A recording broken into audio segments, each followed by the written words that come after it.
Hey there, Squirrel Army. Again, we're back to look at more Commander decks. This is from Phyrexia All Will Be One, the Corrupting Influence deck upgrade guide.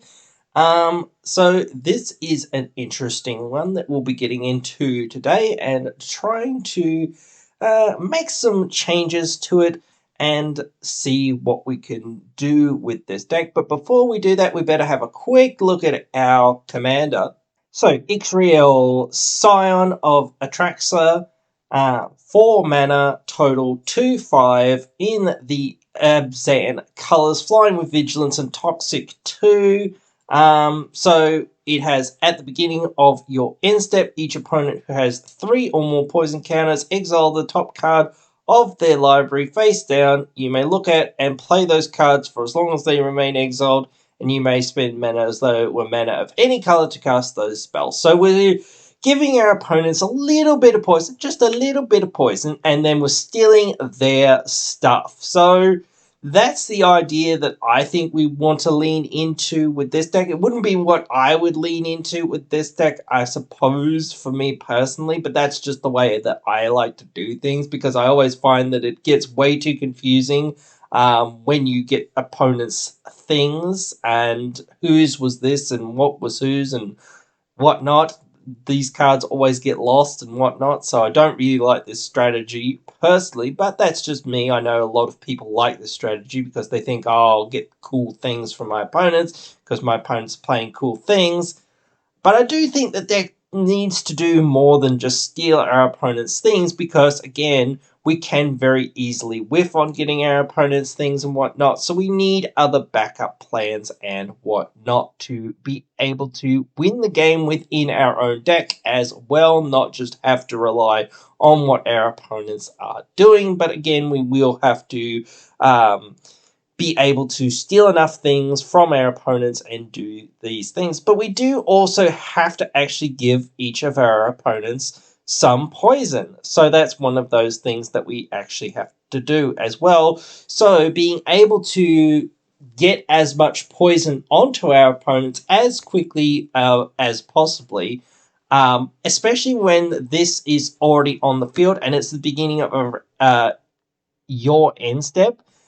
So if we can get each of our opponent to have 3 poison counters by the time we're casting our commander, that's actually kind of going to be a little bit of a difficult thing. So we're going to also have to build in ways to give our opponents a fair amount of low drop creatures to give our opponents enough toxic so that we can actually get our effects off. And we need things to be able to hit each of our opponents as quickly as possible so that we can actually do that, or give them those poisons in some way. The new set certainly does have some things that we might want, so we will be looking at that as well. But we better get along and have a look at the deck list. Alrighty, so here is the deck list thereof. It has quite a few new cards. I wasn't expecting so many new cards in the list. You can find this list pretty much anywhere as long as you search for it. So I'm just going to take this list, go into Architect and copy, paste, and start working on finding cards that sort of don't do a whole lot with what we're trying to do. I don't even think the sub-commander's going to fit in here, though it does have Toxic. I think its mana count is a little bit too high for what we're kind of trying to do here. Honestly, as well, I do think that this deck is lacking in a lot of things, and it does have a lot of things that perhaps I feel like it really shouldn't, like a lot of these mana rocks that it has and whatnot. We can obviously keep Soul Ring. That's obviously a card that we can obviously keep, but a lot of the other cards here and there aren't really what we're looking for. So I would look to take those out. And of course, any of these just like terrible tap lands that we always come across, like in 1 or 2 color decks, well, obviously 2 color decks because they're tap lands, because they're 2-color lands. But some of them wouldn't be terrible because they do enter untapped or can enter untapped. But therefore, those sort of decks are, for the most part, not for a 3-color or more deck. And whatnot. But yes, we will have to find some other options, and mostly I will just replace with basics as I tend to do. But yeah, I'm looking through the list and I don't see a whole lot of ramp outside of those mana rocks. So it is rather low on ramp, I feel. So I will be adding quite a bit of ramp. And I do feel like there's not enough card draw as well in this deck. There's probably enough board wipes in removal, but there's probably not enough kill spells like Swords of Plowshares, etc. and whatnot. So, and even like Putrefy is not going to make the list. But anyway, I will show you what I do in the upgrade guide just in a second. So I have to go away and do that upgrade. You can join the Squirrel Army by subscribing. We're back looking at the list now, just to check that we've got 100 cards here, which we do. $181.52. That's not too bad. I mean, it's not the best, but still, it's a decent amount of cards. There are some somewhat expensive cards that I've decided to put in. So, yeah, it is what it is sometimes. So, that is how it goes. Before we get too far-flung going on into the upgrade, I will say for those people who don't really care about all the hoopla and the holler and whatnot of me explaining all the cards that I cut and all the cards that I added, if you want to just check out the deck list, it is in the description below. You can look it up down there and see what changes I made. If you just want to copy and paste the list and just want to figure out what you want to do with the deck. So that's the easiest way to get along going with this upgrade. But if you are here for the chatter and want to know a little bit more about the whys and why nots of some of the cards that I cut and some of the cards that I added, we'll go through some of those now. But before I get too far flung going on into that, I will just say regarding some of the lands, a lot of the lands that I cut from this list were just bad, mediocre tap lands, so I'm not going to spend any time talking about them individually. I'm just going to say this little blurb to say, hey, these lands, bad, get them out. You can just replace them with basics. That's all I did. I think the only land I did add was Inkmoth Nexus, which is a very pricey land. But it is well worth it because it is in fact on a land, so it's real good. It is played in Modern, that's most, and Pioneer and whatnot, I think, as well. I don't know. And certainly Vintage and Legacy and whatnot. So yes, it's a very sought after card, so that's kind of why it's got such a price tag. But otherwise, I just added up a whole bunch more basics to this list so that would fill out the land slot rather than having to sort of add too much more to the mana base. So the mana base is pretty basic from the main or original list. So I will quickly as possible go through most of these creatures and just say that most of the creatures that I took out from this list were just small things that I felt didn't really have a whole lot of ability to actually punch through and get through people's defenses. A lot of the instants and sorceries that I took out, I felt there were just other things that were in the list that were better, or they just didn't hit enough things or whatnot. And a lot of the other mana rocks and artifacts in here, I just felt like that we could do better than these. So that is why I took most of them out. Because I'm not going to just go through a whole lot of every single one of these, because I find most people don't really care, and like it does absorb a lot of time in explaining every single one of these. So I'm not going to go through them. If you want to find what's taken out. It is a list, so it is there. I will say, I forgot to say this at this point of the last deck, but a lot of the new cards, unfortunately, aren't in the list, so I can't account for those cards, unfortunately, but the problem is I have to put these deck techs and whatnot out on a timeline, so unfortunately I've just got to get going with it and just got to do it as best as I can with what I've got at the time, so it is what it is. So, but anyway, first thing I'll say, Tevershat, the only Planeswalker that I added. If we can get him to his ultimate, he's pretty good. He also does protect himself, which is okay. So, you know, that's fine. And he does sacrifice things. So, and that is also a tick up, so that is kind of nice. So, when we do get some of our opponent's creatures, we can just sacrifice them to draw cards and whatnot, so that's still alright. Some of the other cards that I've put in here are also sort of in that vein to help us sacrifice our opponent's creatures when we get them and whatnot. Contagion Clasp I added to the artifacts here. I think this was one of the only artifacts that I actually added. Oh no, I added Lifecrafter's Bestiary. Just decent card draw there for the Bestiary. But the Clasp with the Proliferate there is pretty useful, and you get to put a counter on a creature, which, that's not that amazing, but the Proliferate's nice. We do need some of that in the deck. I wanted to add Contagion Engine, but it was a bit pricey, so I just decided not to.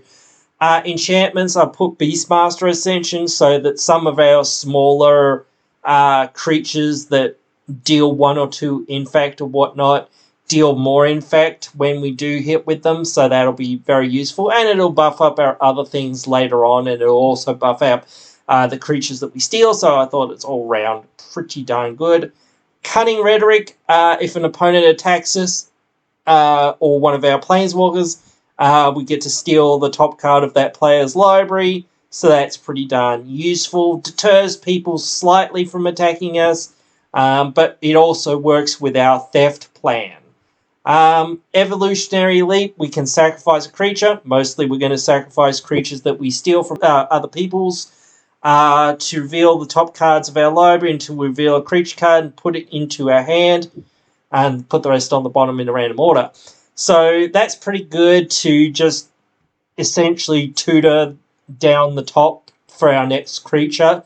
So that's all right to have to sacrifice somebody else's creature because we'll only get a bit of use out of them anyway, so that's all right. Greater Good, same idea here. We just, when we've got somebody else's creature, we're just going to sack it, and we're going to draw cards equal to the sacrifice creature's power, then discard 3 cards.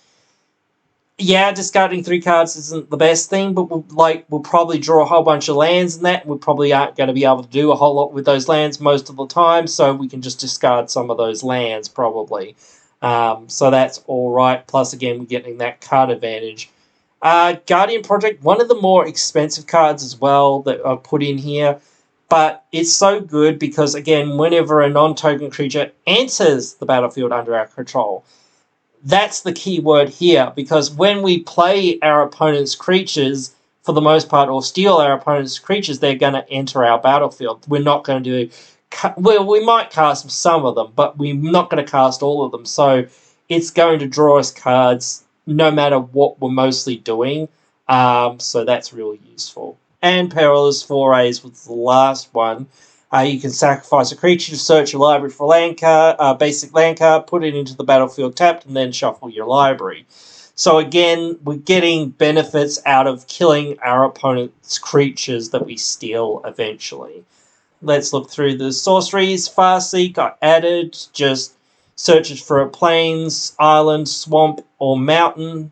So it's mostly going to search for a plains or swamp card. It can get dual lands if you don't know that, so that is pretty useful. It does come into play tap, but that's still okay for a deck like this. Then I've put Nature's Law to search for a forest, and that can be a dual land as well. Rampant Growth, 3 visits, 3 3 visits searches for a forest, and rampant growth just searches for a basic land. So those are pretty good. I'm pretty sure I added... I'm pretty sure it was Path to Exile, Nature's Claim, and Generous Gift in the instance. Just decently good removal spells for what we're trying to protect ourselves from. Then let's quickly look at... actually, our black is heavier than our white. I was thinking our black would be lighter than our white. I was wrong there. Just because I was interested just in that, just for that second. Because I thought, oh, this is a pretty big black card. But the Mind Flail, steals the bottom card of each of our opponent's library, and it's not a creature until we control 3 or more permanents that we don't own. So it does become a creature sometimes, especially since we do steal a lot of our opponent's stuff. But that's alright, it's a 9/9. And it does not have any real, protection or whatever, but we can, pretty well protect it by it being an enchantment most of the time and sitting there and not really doing a whole lot, but just stealing our opponent's stuff, which is just fine. The dragon... Beginning of the end step, we exile the top card of each opponent's library, and we play those cards as long as they're been exiled, and cast them as mana, though mana was any color. And whenever a permanent of an opponent's control enters our field, we lose life equal to its mana value, but that's still okay, hopefully, at least. I want to find maybe some ways to gain some life. The Imp, just flying and infect. We want these creatures that have decent evasion, that have infect, to be in our deck, because at least they can get in there pretty easily. Flying and trample are some of the best evasion, so this is just alright. It's not amazing, but it's fine. Geyser, the new Geyser, if another creature an opponent's control would die, we exile it instead, and then at the beginning of our upkeep, put all creature cards exiled with it into the battlefield under our control. So we get that grave hate to a degree that is fairly useful for us, and we also get to steal our opponent's stuff, which is extra useful for us. So yeah, that's real good. The zombie bird here, the Praetors, just buffing our other creatures with Infect, and whenever we cast a creature spell with Infect, target player gets a poison counter. So that's alright as well. It does 2 things, and it is to target player, but still, if we cast enough things with Infect, we only have to target 3 people 3 times to really get it to where we want it for our commander, and any more than that is just gravy. And it does buff up those poison dealing dudes or infect dudes, so that we can get more of that infect on people. The Warlock Collector, whenever a creature card is put into opponent's graveyard from anywhere, we may pay life equal to its mana value, and if we do, we put it into the battlefield under our control. And if this thing dies, we lose them all, but whatever, that's still fine. Archie, it has ninjutsu, which might not ever matter, but it might matter 1 time out of 1,000,000. But when it deals damage to a player, we exile the top card of each player's library, and until end of turn, we may play those cards, and we may cast them by paying life equal to their mana value rather than paying their cost. So there's lots of stuff in here that I do feel like loses us a lot of life, so we perhaps do want some more life gain stuff in here, but that's still okay. We still are probably going to get so much value that it probably doesn't matter for the most part. Sakura Tribe Elder, just for more ramp. The birds here, the raptor, more flying and infect, just useful. Skittles, it's one of the more expensive cards that I did decide to put in the deck. Just flying and infect, it gets regenerate and gains haste for a black banner as well. So it's pretty darn useful in many circumstances, and pretty strong as well. So we do want to play something like this, I feel, and pay up the money for it. It's a pity it hasn't been reprinted a little bit more, so it's a little bit cheaper, but that's fine. The Thieving Amalgam, At the beginning of each opponent's upkeep, we manifest the top card of their library as a 2/2 creature. And whenever a creature we control but don't own dies, its owner loses 2 life and we gain 2 life. So there's a little bit of life gain. That's all right. And we will sacrifice our opponent's creatures a little bit as well, so that's useful. The strike or shrike, more flying infect, more evasive infect. So that's pretty useful. And the Spectre, just more flying infect, more of that evasive infect. But when it deals combat damage to a player, we can sack it, and if we do, that player discards a card for each poison counter they have. Probably not that relevant of text, but it can be somewhat relevant sometimes. But most of the time, like, if you've got so many poison counters that it would be relevant, you're just going to kill them probably with poison anyway. So, yeah, but it's still just flying and infect, so it's still alright, I think. But that is the list here that I've come up with, and you guys can find this list down in the comments and tell me what you guys think. And hope you've enjoyed, and hope you will join me again in the next one.